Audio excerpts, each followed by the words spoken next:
ผู้บ่าวทางไกลมากบ่โอ้ผู้บ่าวมาจากสหรัฐอเมริกาพุ่นแหละชวนใจเจ้าเห็นคลิปเจ้าตอนนั้นแหละติดใจคนลาวฮอนนี่แหละน้องแต่ว่าเขาไปอยู่อเมริกาเขาตัดสัญชาติเป็นคนอเมริกาแล้วแต่ว่าเขาจะมาอยู่ลาวติดใจชาวเชื้อจังมาอยู่นำชาวเชื้อว่ะเอาได้บ่ แต่อยู่บ้านเฮาได้บ่ แม่น ถ้าเอาคือ เอาข่อยก็ต้องอยู่แล้ว ต้องอยู่ลาวเนาะต้องมาอยู่นำเจ้าเนาะ แม่น อืม มีดินบ่มีดินกว้างบ่น้อง บ่มี บ่มี บ่มี แต่ก็อยู่ได้ ชื่อเอาเขาว่า ชื่อเอา เพิ่นว่าเพิ่นสิชื่อมีโปรไฟล์เลยเพิ่นสิชื่อ ก็ เอา คือในหมู่บ้านของน้องนี่ก็เจ้าขายดินแพงบ่น้องเฮกตาร์หนึงบ่ ก็แพงเลย ประมาณเท่าใดเนาะ ประมาณ30 30ล้าน เฮกตาร์นึง30ล้าน20ล้านก็พอชื่อเลยถึกเลยทำน่ะเป็นตัวแทนหนุ่มอเมริกามาจีบเพิ่นเลยเจ้าสิมากบ่ ก็มากนะ อายุเราแก่แล้วเนาะนึง40ปลายแต่ว่าเขาคนอยู่พุ่นเขาก็บ่ได้เฮ็ดเวียกหนักคือเฮาเขาก็ยังหนุ่มได้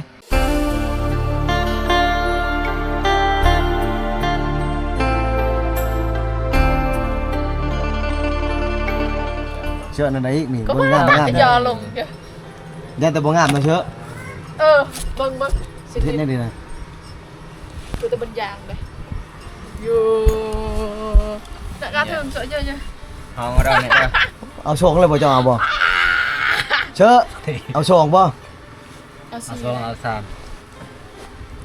เด้อนี่ 1 2 3จอลงเด้อ ระดับของตอนนะบง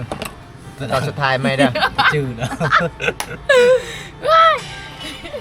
โจกระชอดุงมาไป จะได้ปะ โยนมาได้ใช่ อดยังเด้อจะได้นะ ยันแต่บ่งามงามแล้วนะ ยาวขนาดนี้นั่นเลยกัน และ อาทิตย์นะยาวขนาด โคตรแมรกุนี่เลย นั่งแถว เละวินเละอัน งามแล้วอย่าเฮ็ดแนวเด่นๆเฮ้ยเลยเอันตะคูในนี่เนาะ เป๊ะได้ยอไป เอาไปอีก ได้ยอตี งานได้ยาวขนาดนั้น เป๊ะเฮ้ยดีแล้วเอาตัวจิกี นั่งเกิดเกิดครับ พี่มา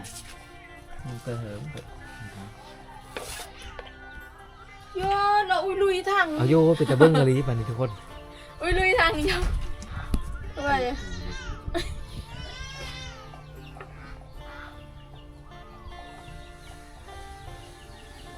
จิตต่อนี่ ดังดิ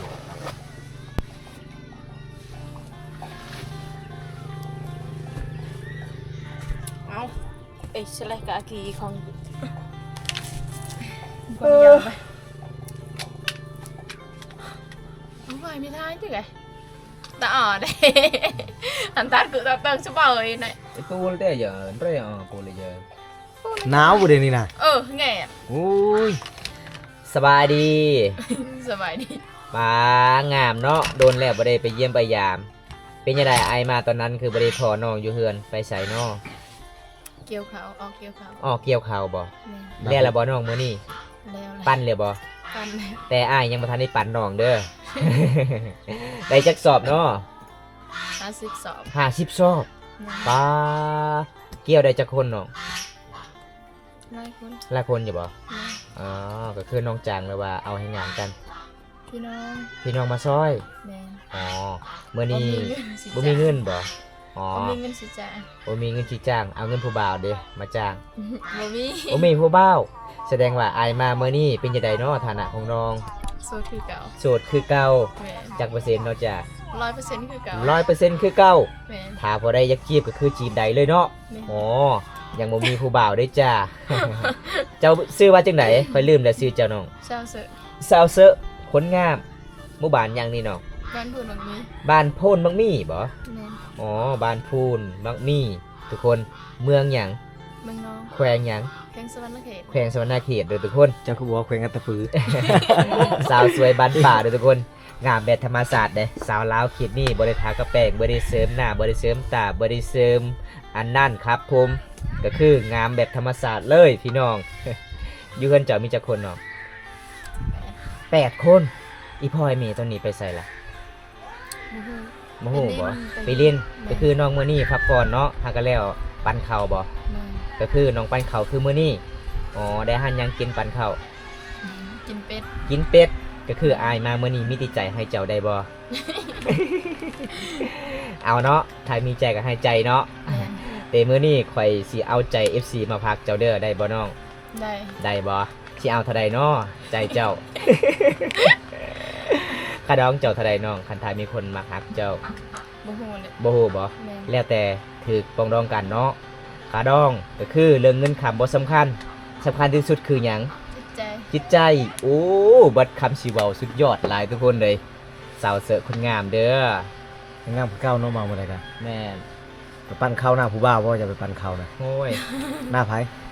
หน้าข่อยเอง หน้า ห เจ้า น้า เอง เจ้าเอง แต่ ก็ ว่า คือ ไปปั้นข้าวชูผู้บ่าวมีแล้วบ่ผู้บ่าวนะ ยังบ่มี ยังบ่มี แม่น มี FC มากเจ้าผู้บ่าวทางไกลมากบ่ นะ โอ้ผู้บ่าวมาจากสหรัฐอเมริกาพุ่นแหละชวนใจเจ้าเห็นคลิปเจ้าตอนนั้นแหละ คนลาวฮอนนี่แหละน้องแต่ว่าเขาไปอยู่อเมริกาเขาตัดสัญชาติเป็นคนอเมริกาแล้วแต่ว่าเขาจะมาอยู่ลาวที่ใจเจ้าเชื่อจังมาอยู่นำเจ้าเชื่อว่ะเอาได้บ่ เอาได้ แต่อยู่บ้านเฮาได้บ่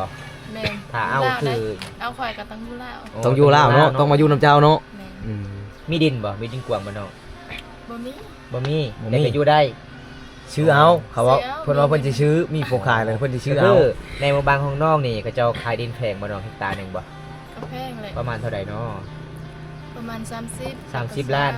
เฮกตาร์หนึง30ล้าน20ล้านก็พอซื้อเลยถึกเลยทำนะ ก็คือเจ้าก็ลดอีกเนอ20ล้านเนาะ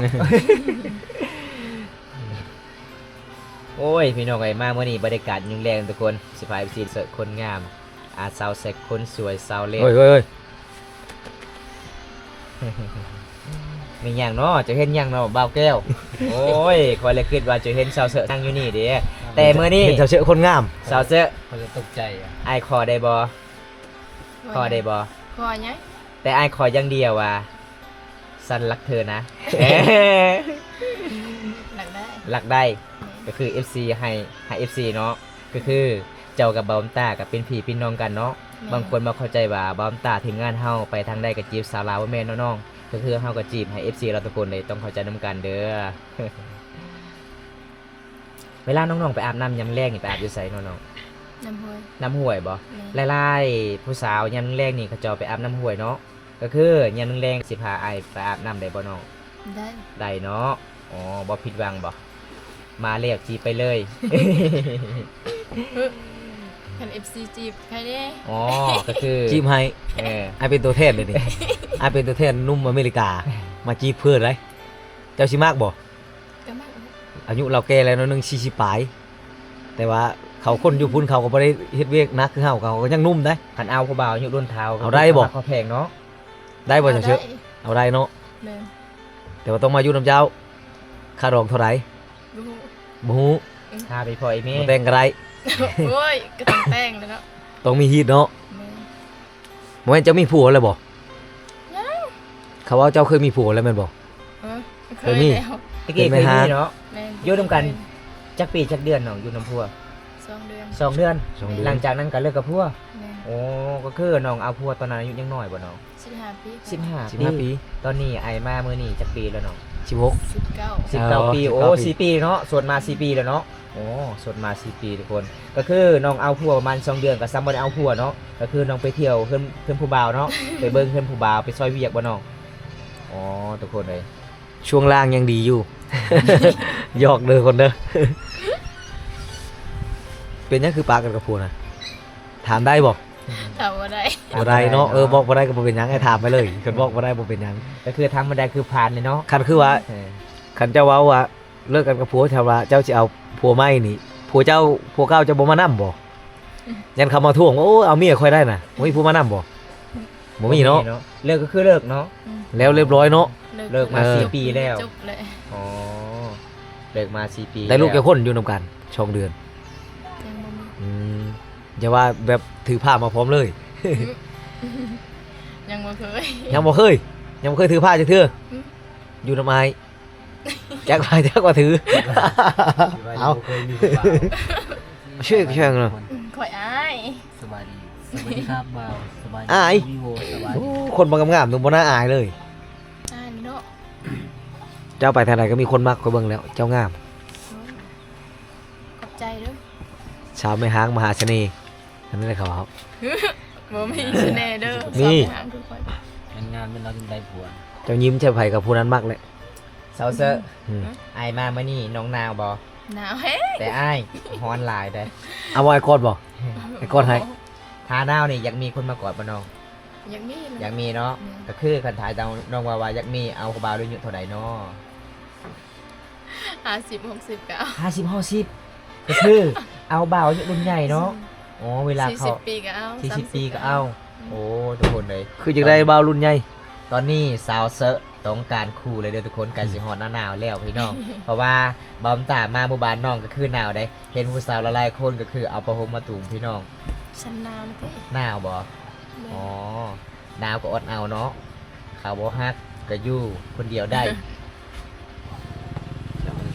ก็ได้ ชาวบ้านไหน ช่วง เป็นจังเจ้าคือมักผู้บ่าวบ้านใหญ่ผู้บ่าวบ้านใหญ่บ่ผู้บ่าวรุ่นใหญ่บ่เอาเชื่อ ตัดดอกโอ้โกย ก็คือเอาบ่าว คือบ่มักบ่าวรุ่นเดียวกัน เขาฮักเขาแพงบ่น้องบ่ก็คือน้องก็เคยเอาเลยเนาะผู้บ่าวรุ่นอายุน้อยเนาะ แม่ ก็คือเอากันแล้ว2 เดือนก็คือเลิกกัน ตอนนี้น้องก็ต้องการคู่ฮักคู่แท้ก็คือบ่าวอายุรุ่นใหญ่ทุกคนบ่าวเฒ่าเอาได้ แต่บ่าวเฒ่าคือบ่าวเฒ่าเฮ็ดเวียกได้เนาะเฮ็ดเวียกเลี้ยงงัวเลี้ยงเด็กเฮ็ดไร่เฮ็ดสวนไถนาซอยพ่ออีแม่เนาะอ๋อก็คือสะเบาตา78 ปีเอาบ่ได้เลยเนาะ ไกลแล้วไกลแล้ว เอาทุกคนเลยหยอกกันพี่น้อง อายเพช คั ร นบ่หยอกก็บ่ได้หัวคันบ่เอาพวกก็บ่มีลูกน้อยเด้อทุกคนเฮาบ่มาเยี่ยมมายามสาวลาวเคยสนหมดชนเผ่าบรูมังกรต้องแบบนี้พี่น้องต้องหยอกกันต้องทักทายกันเด้อพี่น้อง คุณมักมี สาวเสือเอ้ยเจ้าสิลงผู้บ่าวบ่คือเจ้าหนาวแห้งมื้อนี้นะ ระหว่างเฮา3คนบ่าววงบ่าวตาบ่าวแก้วิไลผู้ใดหล่อเจ้าเลือก รอเบิด หล่อเบิดทั้ง3แสดงว่าน้องนี่หลายใจคันทาร อ น้อง หมด เว้า หมดรอ ว่า บ่มีรอเลยสุดท้าย ให้น้องเว้าว่าถ้าบ่หลายใจให้น้องเลือกคนเดียวเลือกผู้ใดก็ได้ ระหว่างเฮา3คนคันทามีผู้บ่าวมาจีบเจ้าหลายๆคนก็คือเจ้าต้องเลือกผู้เดียวเจ้าเลือกหลายคนบ่ได้เจ้าเลือกผู้ใด ไอ้วงแล้วเหรอ โอ้ ไอ้วงเราบ่มีหมวกแดง เอา ไอ้วงบ่มีหมวกแดง ให้บักซิบเลย ปั๊บมันสิบเลย ไอ้วงรอบ่ไอ้คงใจแห้งแล้วเดี๋ยวนี้จะว่าไอ้วงรอนะจะเบิ่งรอบ่ได้ รอทุกสิ่งทุกอย่าง อ๋อ โอ้ ก็คือเฮากับเบาแก้วนี่บ่รอเลยเนาะย้อนว่าบ่รอ ย้อนเฮาบ่ได้ใช้หมวกแดงบ่ได้เอาหมวกแดงมานํใช้หมวกแดง ย้อนว่าเฮาบ่ได้ใส่แว่นตาเด้ บ่วงมาวันนี้คือบ่วงใส่แว่นตาน้องก็เลยบ่รอคือผู้บ่าวเกาหลีเนาะ สวัสดีครับ เออ สบายดีเด้อพี่สารสบายดี อ้าวทุกคนเลยมาเยี่ยมมายามเช้าเซอประมาณจักโมงน้องอาบน้ำเนาะ 4 โมง 4 โมงแว่นบ่หมู่บ้านเจ้าเอิ้นว่า4 โมงตรงก็คือ4 โมงแว่นเนาะก็คือในรายการมันไปแว่นเด้ก็คือ4 โมงแว่นเนาะโอ้สุดยอดทุกคนสาวลาวที่นี่เด้อ ไป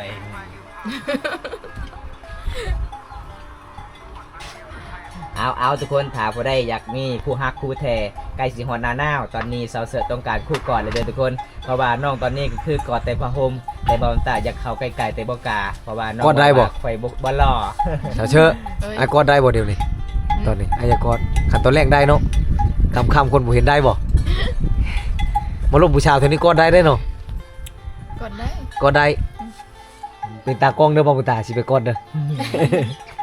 ก อดแล้วก็คือกอดเลยบ่ กอดแล้วไอ้บ่ปล่อยได้ หยอกกันเด้อทุกคนหยอกกันเด้อ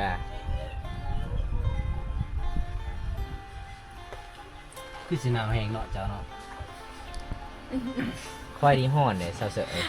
เบิ่งตะเวนกับสิตกดินเบิ่งมื้อนี้ไอ้มาบ้านเจ้ามื้อนี้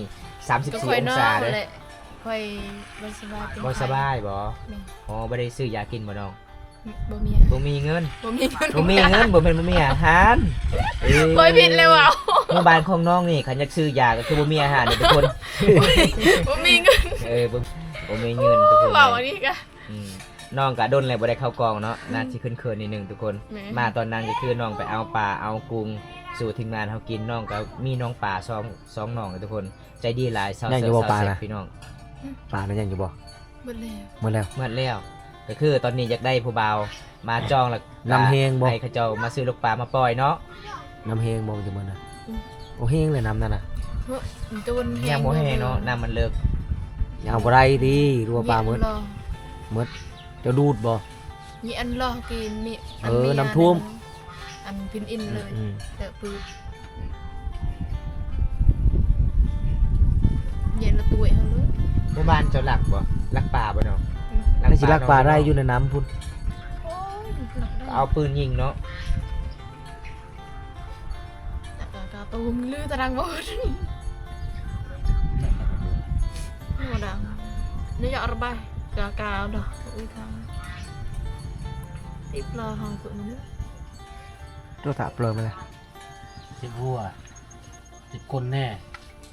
บ่าวงคือหูจักแท้บัดนี้ ลายไม่เจ็บเนาะกันเจ้าตบ ไผไปตบก้นตบอ่อยเขาช่างว้าวแท้บ่าวงนี่ อ๋อสบายดี FC สบายดี38ท่านสบายดีเด้อผู้ใดเข้ามาแล้วก็ทักทายสบายดีเพราะว่ามีทีมงานเฮาถ่ายคลิปก็เลยบ่ได้อ่านคอมเมนต์มื้อนี้ก็ แต่จ้าจะโดนไหมสด หลายเดือนเติบที่ ไม่แต่จ้าจ้ะ ทีมงานเฮา ใจเจ็ ไป บ หาน้องมื้อนี้ก็ไปเยี่ยมยามน้องคิดว่าน้องเอาผัวแล้วน้องก็ยังโสดคือเก่า บ่าวงเฮ็ดหยังก็ม่วนแล้วมื้อนี้ผู้ชาวยองรอเอาสองคนนี่แล้วบ่าวตาเอ้ยผู้ชาวบ่ยอง กูยังกลึงกันเด้อชิจะไปเอาเลือกมะนาวชิจะไปต่อไป เลือกก็เลือกบ่ถูกเจ้าเลือกบ่าวง ว้าวอาเซอร์ เบิ่งอันนั้นแขนก็มีแต่คนน่ะแบบลิงเจ้ามากบ่แม่นนะแขนก็มีแต่คนบ่าวงแบบลิง บ้านคุณมังมีโอ้ เราก็ไปยอคาใหญ่เลยอ่ะ จาก FC ว้าว นั่งมังเด่นเทิมกุคาใหญ่ ใหญ่เนาะ เดี๋ยวไปจากอีกขาใหญ่ ที่นั่งมังเด่นอันปลายอันชัดอันเจ็ดชัดอันเลยยอกันเลย ไปเห็นตัวนี้เด้ไปไหม ยามัน สิเงตกูเยอะ จากโมงจะสิไปอาบน้ 4 โมง อาบได้บ่อาบน้ำได้บ่ ำกลับเด้ มา บุกลับเลยบ่ 6 โมงกลับ เห็นว่าบุกลับ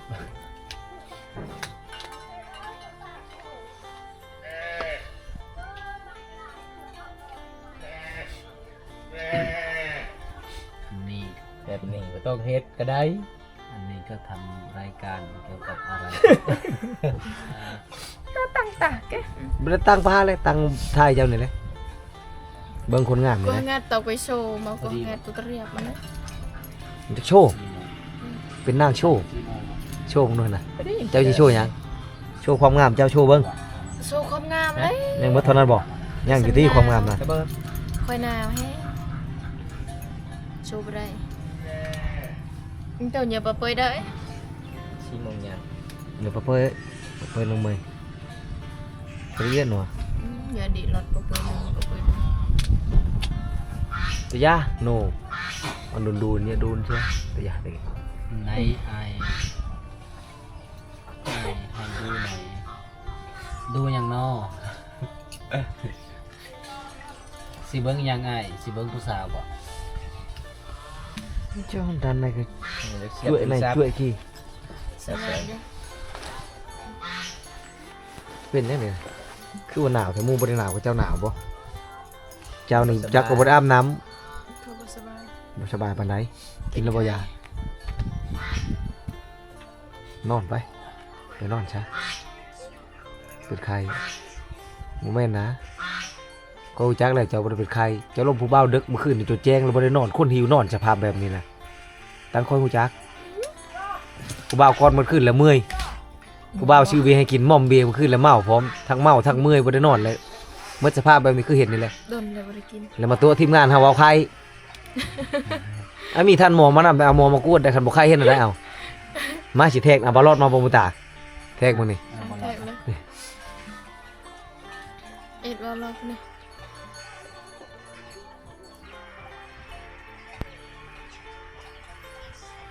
จักก็ชอบจังซั่นนั่นแหละก็ เดี๋ยวได้คิดว่าเรา cuma tak nonton perjung มันยิงจุดไหนจุดกี่ห้า สาวสวย oke lah apa yang ke bawahมันก็มา ถามได้ไหนเนาะ apa yang เอาผมบอก ช่วยกันจาแบดกี่ไหวป่าทนายได้ไหวมึงแบด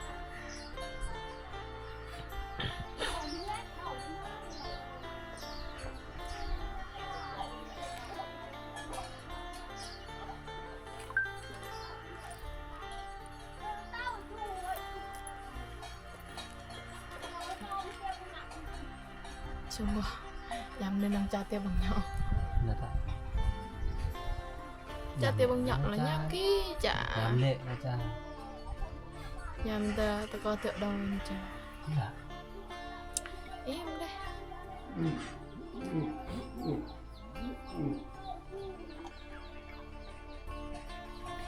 มันมีทุนานเอา มันจะพาไปคือกันมันจะพาไปในตัวคือกัน thịt nó mình lagi nó mình nè ไปแล้วไม่ไปอาบน้ำแต่สิอาบผู้เดียวเจ้าหรือว่าไปอาบกับหมูเจ้า เราบ่อาบแล้วคนมันจะพาบ่ได้นอนนะ มื้อนี้คือสิบ่อาบน้ำสภาพเจ้า เอามือแล้วนี่เราก็นอนนี่แหละคนหิวนอนเบิ่งก็หู cứ bị tê 7 mông ตื่น คนลมผู้บ่าวดึกตั้งหูจัก เบิ่งแต่ตา hiện ra thì 8 mông ta sẽ xuống สิส่วน อันดีเริ่มเปิดเผยมาแล้วผู้บ่าวชื่อเชยชวนมาชูกินเมื่อคืนเนี่ย cả sec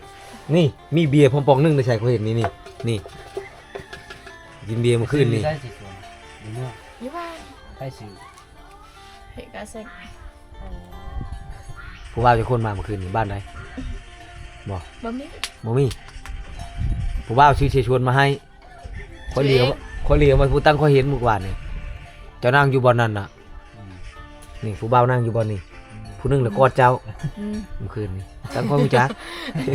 này mà ăn bà già nhưng về ai bưng trái mà này ăn thịt thải đây mà này mà kiếm đông đấy